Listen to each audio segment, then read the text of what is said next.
நாம் தெரியும் நம்மளுக்கு ஏதோ ஒரு சின்னதாக மன ரீதியாக நம்ம ஒரு குழப்பத்தில் இருக்கிறோம் அப்படின்னு சொல்லி.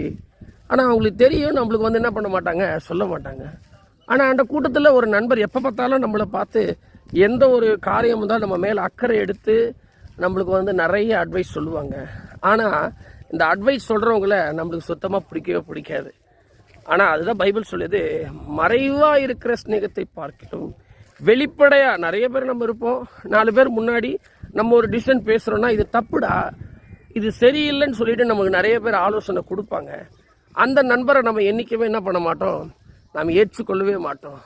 மறைவாக இருந்து நம்மளுக்கு குழி தோண்டுவாங்க பாருங்க, அவங்க மேலே தான் நம்ம அதிகமான நேசத்தை காட்டுவோம்.